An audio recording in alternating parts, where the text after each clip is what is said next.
a year and a half later, and we get to revisit our very first episode topic back in the news again. Today on Something's Happening Here, we share the sad tale of Toomaj Salehi, who has recently been condemned to death in Iran for the heinous crime of speaking publicly about being tortured by police while in jail, for believing that a woman should not be beaten to death while in police custody herself, for wearing her hijab wrong, and then saying all of this out loud. And I'm not making up a single detail of that amazingly.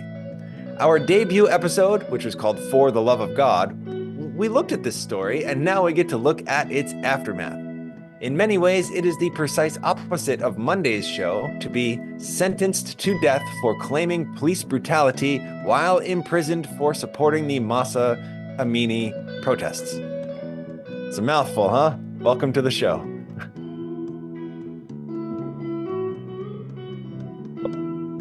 Welcome back, everybody. It's hump day. It's Wednesday. So you are halfway through your work week, and I'm so glad you're spending it here with us, because that means we are going to be halfway through our theological week as well. I hope you saw the program on Monday. We talked about a city council meeting in Bakersfield, California that went horrifically wrong for was she a protester? I don't know. She was there to give a protester's point of view about the city council's refusal to declare anything about the war in Gaza. And just a timeout on that. I don't understand why these people believe that some local city council or even a university is going to have anything to do with what's happening in Palestine. I just don't even understand. What is the Bakersfield City Council going to do? Nothing, right? They'll make a resolution or something, but this has nothing to do with them. So this woman went and made a big stink at a Bakersfield City Council. She threatened some murder and then was arrested and arraigned, and we all have to find out together what the end result of that will be. But the point was that we need to know our audience, right? If you're going to show up threatening murder, you want to be in a place like San Francisco where they're going to just kind of let it slide, not in a place like Kern County where they're going to come down on you with the full force of the law. You got to know your audience. And really, the Christian point of view is don't be threatening murder at all. Just don't do that. Words are powerful, and the Lord gave us better words to use than violent, threatening ones. All of this is in service of what we're going to talk about on Friday, including today's program. It's in service of Friday's discussion. But today we have another story of a protest. This one, however, is almost night and day different compared to what we discussed on Monday. This one, let's get right to it, takes place not in America, but in Iran.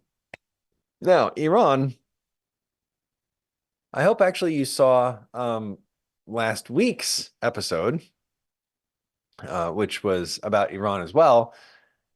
But this is a different story in Iran. It's just Iran is kind of a mess right now.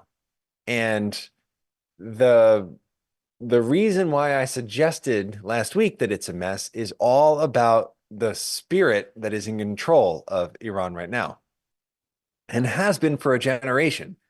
We did a little bit of a history lesson last week. We saw how prior to the Iranian Revolution, which is sometimes called the Muslim Revolution over there in the late 1970s, that Iran was a completely different place. It was becoming modernized, westernized. It was kind of caught in the late Cold War dynamic where they had to really pick between the Western world and the Soviet world, and like any rational person, they chose the Western world, except that the kind of fundamental Muslims, the Ayatollah, they didn't like that. I'm not sure they would have liked it any better if they had aligned with the Soviets, but they did not like the westernization of Iran, and that ultimately led to this revolution. And we noted that the revolution was odd. It was unique insofar as that it had it happened at a time when things are going reasonably well in a country that was relatively modernized. It was pretty wealthy. Um, it was educated in a number of ways. So it's not the kind of normal environment where you would expect a revolution to occur. But then, even once it did occur, we noted that it was very popularly supported, notably by women.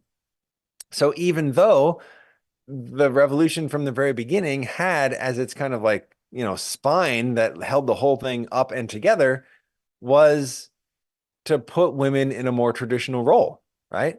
And so apparently the wearing of the hijab was at that moment in time in the late 1970s, it was not viewed as oppressive, but the opposite.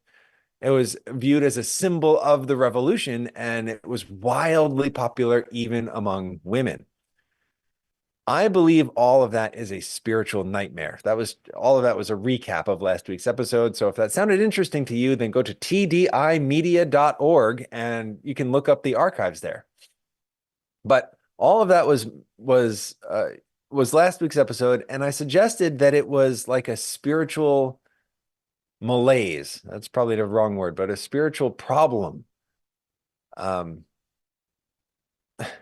Where I mean, it clearly must be a spiritual problem when you convince people to advocate for their own repression, which is what happened. So you fast forward a generation, and I know not very many Iranian people, but I do know like a handful, and 100% of that handful of them hate what's going on there. They believe the Ayatollah regime has essentially ruined their country. They're all expatriates of Iran. They fled to the United States for various specific reasons, but ultimately to get away from that horrible government.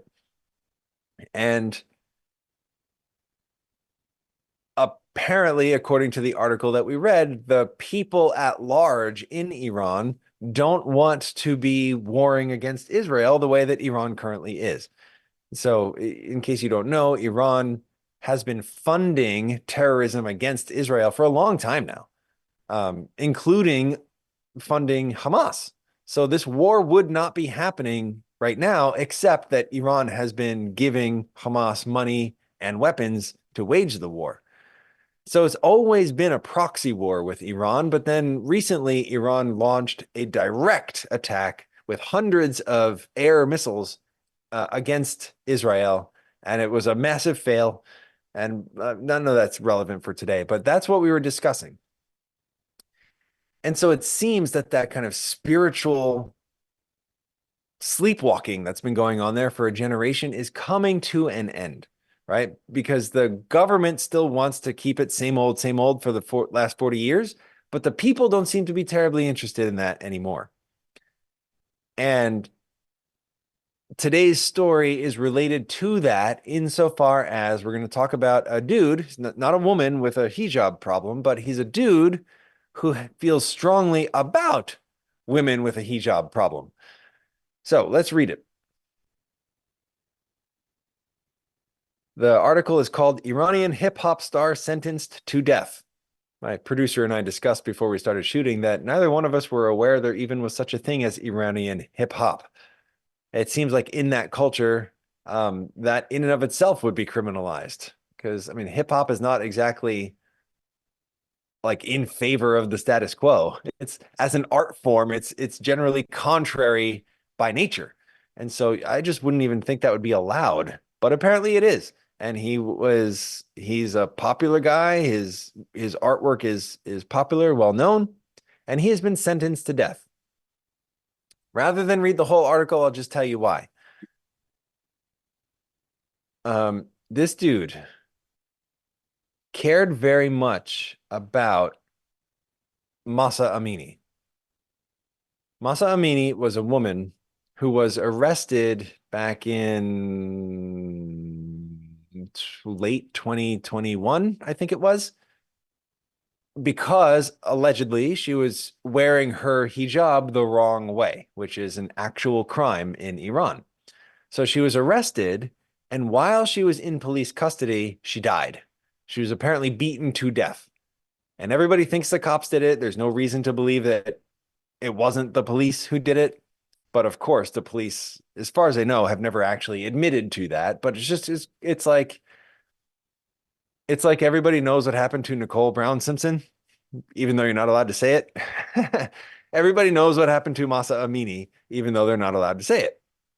And so this guy, whose name is, I said it in the opener, but it is Toomaj Salehi. He was one of those people who felt very strongly that Mahsa Amini had been wronged, that she was wrongfully killed, and that women at large are wrongfully treated in that society and should not be subject to the forceful wearing of hijabs, certainly should not be subject to criminal penalties for wearing it improperly. And so this guy apparently made a big stink through his artwork, through some videos. He was very critical of the regime. He's very like an advocate for women's rights and an expansion of women's role in that society. And he was arrested for it. So this is where I'm going to pick up the article, because that's actually not why he's facing death. Yeah, I should give you the rest of it. So he was arrested and then he was let go. But while he was arrested the first time, he alleged that the police tortured him. And there are no details as to the nature of the torture in this particular article, but he claimed that just as the police had mistreated Mahsa Amini, they had also mistreated him while in their custody. So now he's out there and he's complaining about the police and their treatment of him. And so he was arrested again.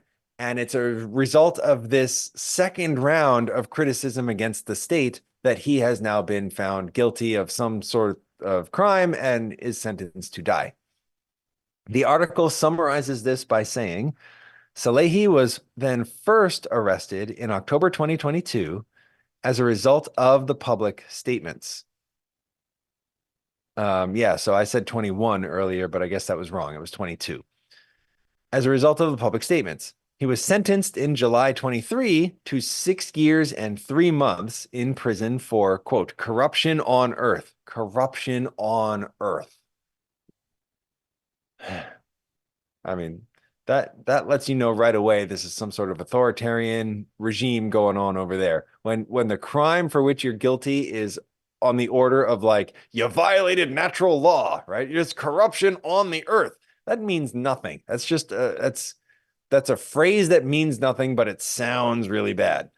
Anyway, so he's sentenced to little more than 6 years in prison for corruption on earth. Salehi previously avoided a death sentence due to a Supreme Court ruling.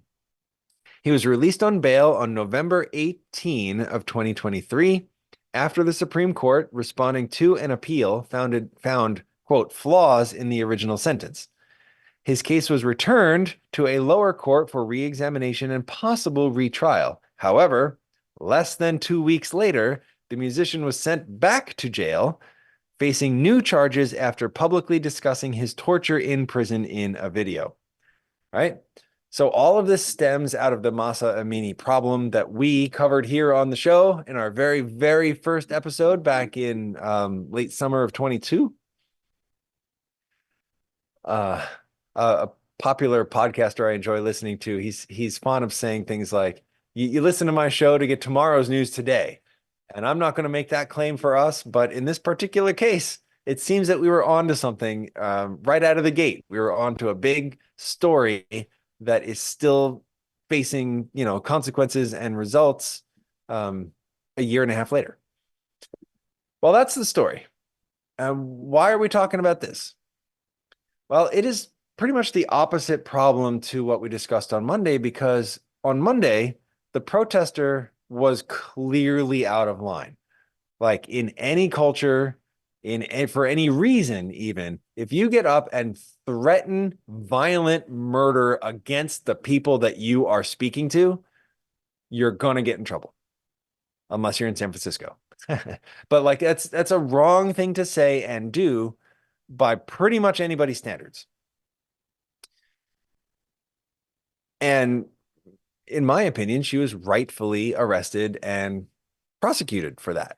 Like, you should, in fact, face consequences for threatening to take somebody else's life. So it all seems pretty reasonable, even though the Kern County culture tends to come down heavy on criminals just broadly. So maybe she's going to face a sterner set of consequences than if she had done it, in a somewhere else that's not Kern County. But in any case, that was the paradigm. It was a protester who's out of line and the reaction against her. This this protester didn't do anything wrong. He didn't harm anybody. He didn't threaten to harm anybody. If he said and did the exact same thing in the United States under the constitutional protections that we have here, this guy would be a hero. Like he'd have his own TikTok channel, and with 1 million viewers. He would be a cultural icon, this guy. But because he's not here, he's there. He's in Iran. His otherwise seemingly innocuous criticisms and protests have been met with the death penalty. And so rather than just like a normal government doing what a normal government should do in the face of somebody threatening violence, now we have a very religiously authoritarian government doing what, in my opinion, no government should ever do in response to some words, some criticism of the government itself. And so it seems, at least in my mind, to be so much so opposite to what we discussed Monday that it's almost like a negative, which I'm talking about a film negative. So if you're younger than me, you may not even know what that is. But once upon a time, we used to take pictures on film, and the image that would come out on the film would not be the image you wanted. It would be the negative of that image. So all the blacks were white, all the whites were black. So that when you ran light through that negative, it would expose as the positive picture that you wanted on the actual photographic paper. So this is almost like the negative of what we talked about on Monday. And the reason I wanted to do that, to kind of take these extreme opposites, is because I believe they are almost the bookends of the spectrum of how these things go on planet Earth. Sometimes you have a very authoritarian set of protesters, like this woman in Bakersfield. Sometimes you have a very authoritarian state, like Iran, right? Sometimes, it's going to have different flavors within the spectrum that is bookended by those two things.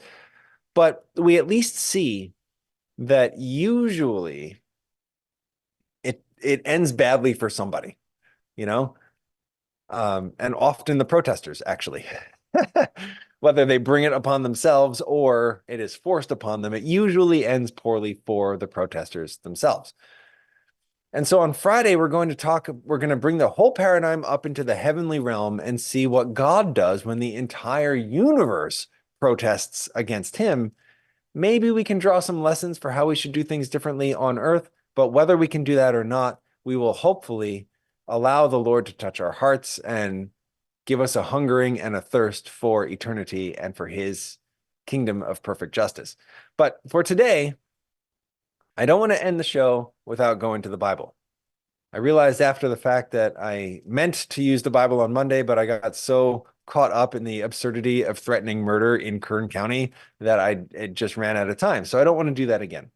Let's you and I go to Daniel chapter 11, okay? Now, if you have been watching this program for any amount of time, you know that I talk about Daniel 11 a lot. And I usually say essentially the same thing because it's a complex prophecy, but the takeaways don't change. That's the same takeaway. We just apply it in a different way. So are you surprised when I say join me in Daniel 11, verse 40? You shouldn't be surprised if you're a longtime viewer of the show. Daniel 11:40. Daniel 11:40 is the climax and the beginning of the conclusion of this ages-long, never-ending warfare between these two characters, the king of the north and the king of the south. So the nutshell version, for, because we don't have infinite time here, is that although the prophecy starts by assigning those titles, north and south, to actual historical figures in the see if I get this right, the Seleucid Greek Empire as the north and the Ptolemaic Greek Empire as the south. As the prophecy continues, it ceases to be strictly natural, I guess, and it becomes more supernatural. So the warfare ceases to be between warring kings and becomes almost like the forces of earth warring against heaven directly in this supernatural kind of a way. By the end of the prophecy, both the North and the South have become spiritualized ideas. So even though we can pinpoint characters or movements that still fit into that paradigm, as a whole, the kings of North and South are representing ideas by the end of the prophecy. And they are ideas that are in contrast one to another. So the kind of shortest way to summarize that is by recognizing that verses 36 through 39 are describing the French Revolution. You get that conclusion by marching forward in time throughout the prophecy, but also just looking at the description within those verses. This is the devil on a full demonic tear, like a temper tantrum. And when we understand the French Revolution, we see that that's exactly what happened. It started out as a war against the king, and it ended as a war against the ultimate king, God himself, in all of his forms. It was earth warring against heaven.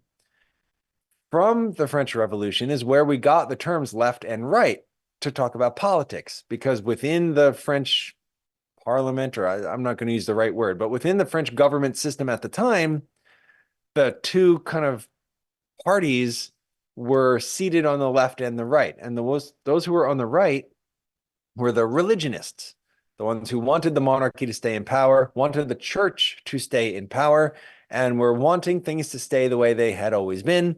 Whereas the ones on the left were the revolutionaries, the humanists, the rationalists, as time went on, the socialists, and then the communists, the naturalists of all sorts, right? And so that legacy is still with us today. We still use left and right to describe at least the American manifestations of those two things. And when we understand that at this moment in history, looking forward to the return of Jesus, we're not looking for individual people anymore. We're just looking for the manifestation of those ideas, however and wherever and in whomever they appear. Like, that changes the way that we see things. And I believe the kind of Monday protest and what we just discussed in Iran fits at least, if not perfectly, then at least generally into that same paradigm of the king of the North and the king of the South. Monday would be the king of the South. This woman was clearly not advocating for God. She is very humanist, very like, people are dying, therefore it's bad, without any context as to why they're dying or the reason for the war or Hamas's atrocities that led to the war in the first place. She's just saying, like, it's not fair and it has to stop, and you're at fault for it, and you got to do something about it, or else I'm going to murder you. This is clearly on the left. So this would be the king of the South. Whereas in Iran, this is like the religionists strike back, right? So this guy is out there saying, like, hey, I think women are people too, and they should have some rights. And also, you shouldn't beat up prisoners, and you mistreated me. Speech that would be welcomed and even probably rewarded in America. And yet, because it was in Iran, the very authoritarian religionist government came down upon him and is threatening to take his life as a result. That would clearly be the king of the North. And so we see these representatives of the North and the South at war right in front of us. How would God... Let me start that again. So I'm going to set us up for Friday's show because we're running out of time here. And I just want to start by looking at how God has answered protests in the past. So a very famous protest that the Lord has handled would be in the book of Job. A lot of unfortunate things happened to Job in the beginning of that book. And pretty much everybody, including his wife, thinks it's his fault. She says, just curse God and die already. And all his friends get together and say, like, hey, what'd you do that caused all this to happen to you? And so Job wants to know why. He's asking questions with no answers. His friends are saying stuff that's not true about God. Everybody's protesting. And how does God answer that? Well, he doesn't arrest Job. He doesn't threaten to take Job's life. He doesn't step in with all his authority and burn down the planet or, anything like that. In Job chapter 38, the first 3 verses is the beginning of God's answer to the protests against him. And he says, the Lord answered Job out of the whirlwind and said, who is this who darkens counsel by words without knowledge? Now prepare yourself like a man. I will question you, and you shall answer me. And so God, from the beginning, there's no force involved in this at all. He's not saying like, I'm going to throw you in jail and take your life, and he's not threatening to murder Job. Right? He's not doing anything like that. He says, all right, now it's my turn. Now we're going to talk. Get yourself ready because it's my turn to ask you questions. So we're getting a sense that this is how God would deal differently in these circumstances, where he's going to use words, not force. Okay.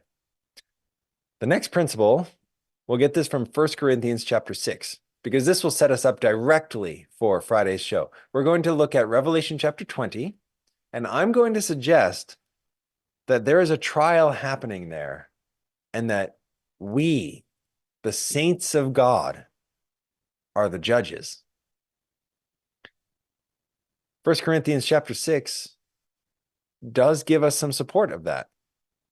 Paul writes in verses 2 and 3, do you not know that the saints will judge the world? The saints will judge the world. And then he says in verse 3, do you not know that we shall judge angels? He's talking about Revelation 20, that moment when we are put in the judgment seat of all. And so God, he doesn't resort to force, and he doesn't even do that judgment all himself. He brings other people in. He brings the people affected by the accusations, right? Which would be us. We are accusing him. Well, I don't want to get ahead of myself for Friday, but we are the ones who are levying the accusations against him in the first place. And in response, he says, okay, like he said in Job, you're darkening all of this with words without knowledge. So instead of punishing us for that, he's going to give us the knowledge that we're missing so that we can judge correctly. I don't think we can do that on earth because these leftists, these pro-Hamas people, don't seem to be interested in gaining more knowledge. In fact, you try to give them knowledge like, hey, this isn't really genocide. In fact, Israel has never been committing a genocide. There's more than twice as many Palestinians in Gaza now as there were back in 2005 when Israel stopped being in governmental control of it. But they don't want to hear that because that runs contrary to the narrative that is fueling every single action that they're taking. And so they don't want more knowledge. They're likely to simply call you a racist and maybe resort to violence. So I don't think that we can do what God does here on the earth. We're too much full of sin, but we can look forward to what God is doing. So I'm going to leave you with that, friends. We're going to pray, and then I'll say goodbye to you until Friday, but definitely come back on Friday because we have a great prophetic discussion that's going to hopefully put our hearts at ease, even while we continue to be bombarded by all this political nonsense. Let's pray. Loving Father, I am so glad that you are in charge of the universe and we are not. We're going to look to you in a couple days to see from the Master how you are going to deal with protests that are way bigger than anything we're dealing with down here. And hopefully, by your grace, not we as a people or as a planet, but we as individuals can learn how to navigate this all more like you would and more like you do. Transform us into the likeness of Jesus Christ. We ask in his name, by your grace. Amen. And with that, God bless. And I will see you on Friday. I hope you are safe and happy until then. Take care.